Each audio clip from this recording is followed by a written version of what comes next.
Hello everyone. Today I am going to explain lesson number 9 of standard 8, which is algebraic expressions and identities. About algebraic expressions, already we have learned in standard 8 many of the things we already knew, but some of the things which are going to come newly for us. So from now onwards we are going to learn it. First of all, the exercise number 9.1, which is about identify the terms and their coefficients for each of the following expressions. So ये जो question 1 है उसके अंदर आपको दो चीज़ें find out करनी है. पहली है कि आपको टर्म्स फाइंड आउट करनी है एंड उनके कोएफिशिएंट्स फाइंड आउट करने हैं. तो ये जो आपको सारे क्वेश्चंस दिए हैं, एक्सप्रेशंस दिए हुए हैं, इन सब के टर्म्स एंड कोएफिशिएंट आप फाइंड आउट करेंगे. So first of all I will make one table so it will be easy for us. तो पहला हम जो टॉपिक रखेंगे वो रखेंगे एक्सप्रेशंस का, मतलब हमारे क्वेश्चन का जो हमें इजीली रखेंगे, तो फिर उसके आगे की प्रोसेस इजी हो जाएगी हमारे लिए. Terms and now coefficient.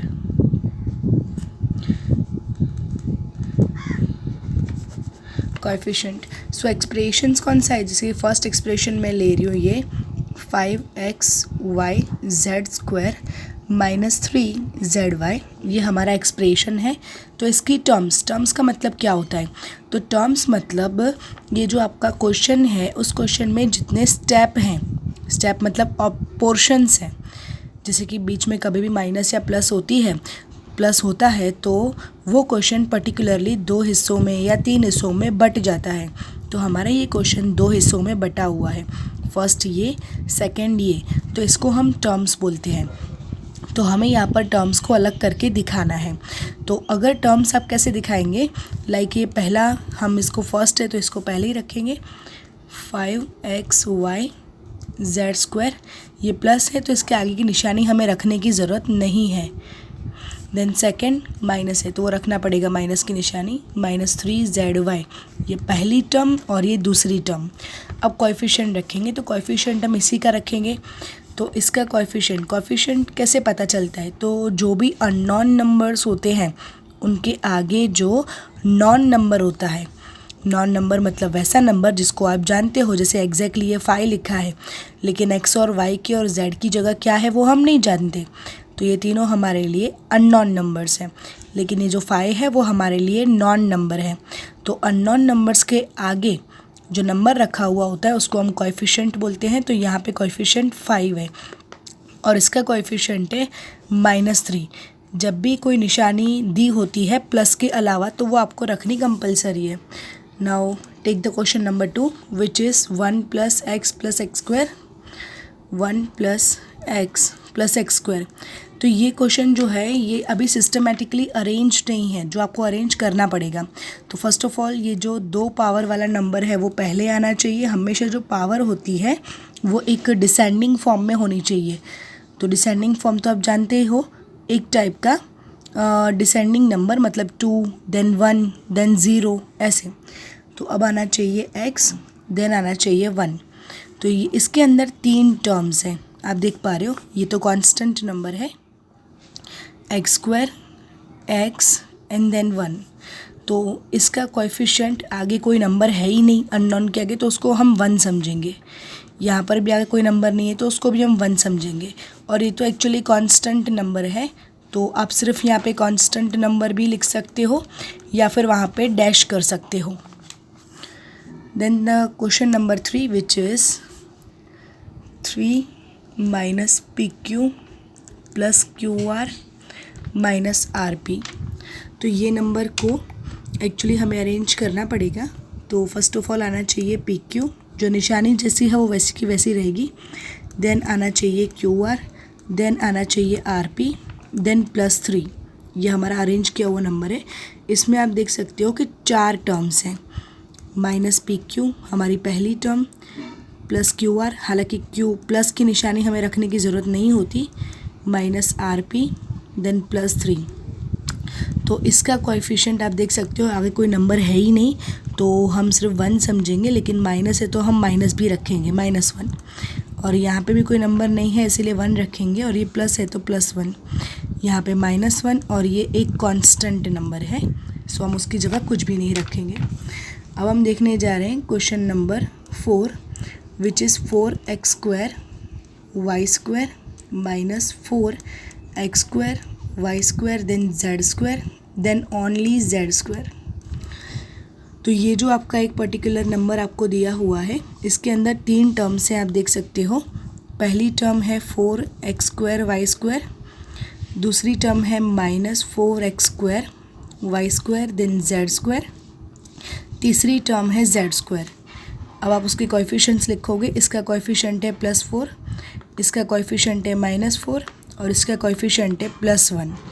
तो इस तरीके से हमने यहाँ पे 4 सम्स को क्लियर किया। अब हम बाकी के 2 क्वेश्चंस दूसरे पेज पे करने जा रहे हैं, जिनके क्वेश्चंस हम कैरी कर लेंगे। Question number 5, which is x/2 then +y/2 and then -xy। ये क्वेश्चन नंबर 5 है हमारा। देन हम क्वेश्चन नंबर 6 भी यहाँ पे कैरी कर लेंगे। 6 है कि 0.3a then -0.6ab and then +0.5b। ये आपका क्वेश्चन है। अब यहाँ पर भी आप एक कॉलम बना दो, एक्सप्रेशन का एंड देन टर्म्स का एंड देन कोएफिशिएंट का। अब एक्सप्रेशन हमारा जो 5 नंबर का है वो है x/2 + y/2 -xy। तो इसमें 3 टर्म्स आ रही हैं, पहली x/2 है, दूसरी y/2 है, तीसरी -xy है। तो आप देख सकते हो कि इसका कोएफिशिएंट क्या होना चाहिए। एक्चुअली यहाँ पर x के अपॉन में एक नंबर दिया हुआ है 2, तो आप देख सकते हो कि ये नंबर को हम इस तरीके से भी लिख सकते हैं। तो इसका कोएफिशिएंट एक्चुअली 1/2 हुआ। ये जो नीचे नंबर है 2, उसको हम बाहर ऐसे भी रख सकते हैं। तो इस तरीके से इसका कोएफिशिएंट 1/2 होगा, और इसका कोएफिशिएंट भी ऐसे ही 1/2 होगा, और इसका कोएफिशिएंट -1 होगा। अब हम करने जा रहे हैं question number 6, which is 0.3a -0.6ab + 0.5b। तो इसमें 3 टर्म्स हैं, 0.3a -0.6ab देन +0.5b। तो इसका कोएफिशिएंट यहाँ पे आएगा 0.3, और इसका कोएफिशिएंट आएगा -0.6 एंड इसका कोएफिशिएंट आएगा +0.5। तो इस तरीके से हमारा कोएफिशिएंट एंड टर्म्स का क्वेश्चन नंबर 1 यहाँ पे कंप्लीट होता है। अब हम करने जा रहे हैं क्वेश्चन नंबर 2, जिसमें लिखा है कि classify the following polynomials as monomials, binomials and trinomials. तो ये जो आपको पूरे एक क्वेश्चन सारे जो इकट्ठा दिए हुए हैं, इनको आपको क्लासीफाई करना है। एक टाइप का डिफरेंस बिटवीन का पैराग्राफ, मतलब एक टेबल रेडी करना है कि जिसमें मोनोमियल, बाइनोमियल, ट्राइनोमियल ये 3 पार्ट बने होने चाहिए। और उसके अलावा भी कुछ ऐसे नंबर होंगे जो इन तीनों में नहीं आते, मोनोमियल, बाइनोमियल, ट्राइनोमियल में नहीं आते, तो उनको हमें एक सेपरेटली अलग से दिखाना पड़ेगा। तो इस तरीके से फर्स्ट ऑफ ऑल हम कॉलम्स को रेडी करेंगे मोनोमियल का। तो फर्स्ट ऑफ ऑल मोनोमियल का कॉलम हम बनाने जा रहे हैं, देन हमारा बाइनोमियल का कॉलम एंड देन ट्राइनोमियल। मैंने यहाँ पे सारे शॉर्ट फॉर्म्स खाली इस्तेमाल किए हैं कि जो आपको इजी रहेगा समझने में। तो फर्स्ट आप क्वेश्चन देख सकते हो। आपको क्या करना है, इन क्वेश्चंस को समझने के लिए इनके बीच में कॉमास दिए हुए हैं जिनको आप ऑब्ज़र्व कर सकते हो। जो कॉमा जहाँ पे कंप्लीट होता है मतलब वहाँ से कोई न्यू क्वेश्चन स्टार्ट होगा। तो पहला जो नंबर है वो x + y और उसके बाद एक कॉमा दिया है, मतलब ये हमारा पहला क्वेश्चन है। आप देख सकते हो कि इसमें 2 टर्म्स हैं, 2 टर्म्स है मतलब ये बाइनोमियल हुआ। तो x + y आएगा बाइनोमियल में। देन हमारा नेक्स्ट जो क्वेश्चन है वो एक ही टर्म का है 1000, तो उसको हम मोनोमियल में ले लेंगे। वो मोनोमियल है बिकॉज उसके अंदर एक ही टर्म है। देन थर्ड नंबर हम जो नंबर्स ले रहे हैं उसको हम कट करते जाएंगे। सो एक क्लैरिफिकेशन हमारे लिए बना रहे।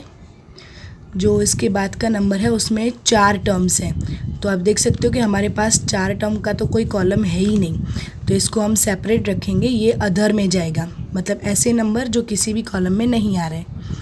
उसके बाद का नंबर है उसके अंदर 3 कॉलम है, तो ये जाएगा ट्राइनोमियल में। 7 + y + 5x, ये चला गया ट्राइनोमियल में। देन उसके बाद कॉमा यहाँ पर है, तो ये क्वेश्चन यहाँ तक आएगा। तो ये क्वेश्चन में 2 ही टर्म्स हैं, मतलब ये बाइनोमियल है। तो 2y - 3y का स्क्वायर। देन ये हमने कंप्लीट कर लिया। यहाँ पे भी 2 टर्म्स हैं, तो ये भी जाएगा बाइनोमियल में। 2y - 3y स्क्वायर, एक्चुअली ये रिपीटेड क्वेश्चन है। नेक्स्ट टर्म लेंगे, यहाँ पे सेम अगेन वही क्वेश्चन है। 2y - 3y स्क्वायर, ये भी बाइनोमियल है, 2 स्टेप वाला है, बट एक्चुअली आप देख सकते हो कि इसका एक और नंबर यहाँ पे जुड़ा हुआ है 4y का क्यूब, क्योंकि जो कॉमा है वो यहाँ है, मतलब ये पूरा हमारा नंबर है वो। इसमें 3 स्टेप्स हैं, 3 टर्म्स है, तो ये ट्राइनोमियल में जाएगा। 2y - 3y का स्क्वायर + 4y का क्यूब। अब जो नेक्स्ट क्वेश्चन है उसमें भी 3 टर्म्स हैं, फर्स्ट, सेकेंड एंड थर्ड, तो ये भी ट्राइनोमियल में ही जाएगा। 5x then -4y then +3xy। उसके बाद हमारा ये क्वेश्चन है जिसमें 2 टर्म्स हैं, तो 2 टर्म्स है इसलिए वो बाइनोमियल में जाएगा। 4z - 15z का स्क्वायर। उसके बाद जो क्वेश्चन है उसके अंदर 4 टर्म्स है, तो आप देख सकते हो कि ये अदर में जाएगा, ये हमारे किसी भी ऑप्शन में अभी नहीं आने वाला। उसके बाद का ये जो टर्म है एक ही टर्म है, इसीलिए वो मोनोमियल में जाएगा, PQR।